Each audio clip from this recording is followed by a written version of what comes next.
truck update every month until the engine dies. In this video, we're going to be doing my March truck update where we're going to talk about any maintenance I did, any modifications that were made, and all the miles that I drove. Let's get into it. March was pretty heavy on the maintenance side of things, so we're going to get into it right away. On March 11th, my first item was rebuilding the Fox 2.0 reservoir shocks that AccuTune had tuned. I was out at a Overland Expo show in California near San Diego, so I actually went down and I met up with the guys at AccuTune, and you're going to see kind of the results of that trip here in the next week, so make sure you pay attention to the channel for that. Those videos will be coming out. They did donate the labor and parts to do the rebuild of my shocks because I was doing the video, because I had traveled all the way out. So yeah, anyway, we did that on March 11th was the shock rebuild. Then on March 25th, I rotated the tires and greased my front end on this thing. So that was all the grease points on my steering linkage and then the U-joints for the front four-wheel drive. I did that at 255,132 miles, and that was on March 25th.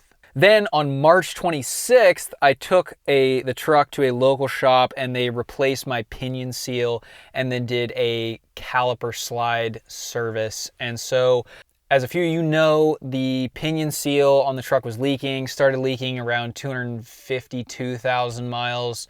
And, you know, they don't really leak fast, but it was starting to kind of seep out. And obviously truck is getting up there in miles and in years. And so it just was kind of a normal wear thing, wore out, needed replaced. To have that done, I paid $79 in parts and $480 in labor. So mostly labor to do that. I think the parts cost was the seal, and then I needed a new slide pin. So if you're not having your slide pins on your brake calipers checked at least once a year, you should think about doing that, because now, almost like clockwork, after every single winter, I find that one of my front slide pins is sticking almost always. And it's whether I'm checking or my brother's checking or I take it to a shop and have it checked. And I just had noticed that it seemed like my brakes were kind of sticky feeling and the truck was going in for the pinion seal. So I was like, all right, screw it. Let's just check the front end brakes.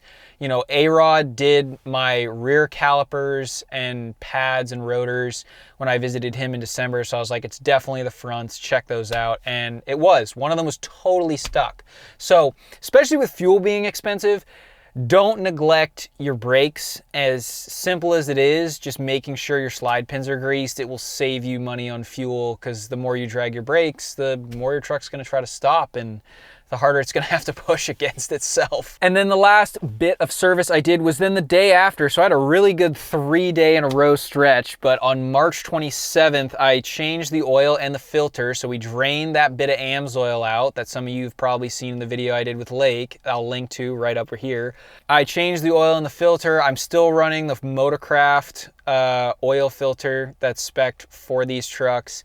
And I switched to Valvoline Platinum Blue 5W40. So I'm now going to run that for 3 drain intervals, and we're going to see what we get for wear analysis. I had to replace my front locking hubs. I've been thinking about going to Warn locking hubs, but I just like being able to use the switch on the fly and have vacuum. I think this next time I'm probably just going to go to Warn and just cap the vacuum lines, but this is my 3rd set of the Ford OEM hubs. The way I knew that my front 4x4 hub was smoked on the driver's side was that it kept like partially engaging when I was just driving down the road. And so the hub would start making a grinding sound. And then when I put it in 4-wheel drive, if I was doing shift on the fly or switch on the fly, it like wouldn't engage all the way. And so I would get out and I would like manually lock the hubs, but then that didn't even work sometimes. And it's like at the time when, you know, when manually locking your front hub stops working, then it's like, all right. So I just replaced both of them. I like to do that kind of stuff in pairs. And then I cleaned and greased my front hood sensor because I kept getting the hood ajar light in my truck. And so what I did was I unplugged the sensor on the hood latch, sprayed a little bit of brake clean in there, and then added some dielectric grease. And so far, the sensor has totally fixed itself. So I think it was corroded or there was moisture or whatever. But if you do get that, there are some videos that will tell you, oh, you have to replace the whole assembly. But before you replace the whole assembly, just try adding dielectric grease and cleaning it out, and you might fix the problem, because that's what worked for me. So that was at 255,413 miles.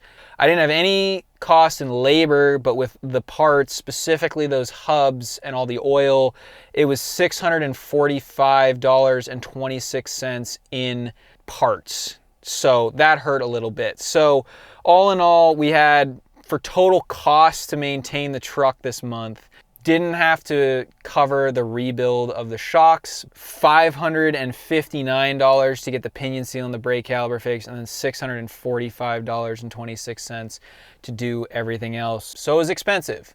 But again, trucks, you know, currently at 258,000 miles, this is stuff that's gonna go. Like your pinion seal is inevitable. You know, it's a wear item, you're gonna have to replace it. Hub's gonna have to replace it. And those are the two really expensive things that I had to do. And you know, at this point you just do it because I don't have a payment. And so like the maintenance is the payment, that's it. So outside of getting the shock serviced at AccuTune, I really didn't do any modifications, all maintenance stuff, truck's running well. I still have 9/32 on my tires. So my plan right now is to put at least 70,000 to 80,000 miles on the KO3s, and then I'm gonna swap them out before this winter. It's 2026 right now, so I'll probably go to the Falken AT4s in like November, ideally, if everything works out. And for a mileage update, we are at 258,305. I would do the math on how many miles I drove in the last month, but I'm just gonna put it on the screen because I have no service where I am right now. If you're watching this video for the first time and you haven't subscribed yet, please consider doing so. It'd be awesome to have you here, trying to create a place where Powerstroke owners can talk about their trucks, or, you know, diesel owners in general.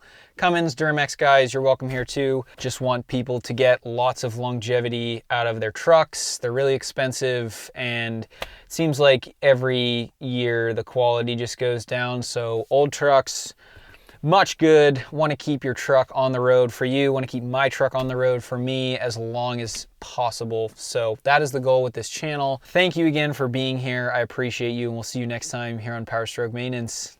Cheers.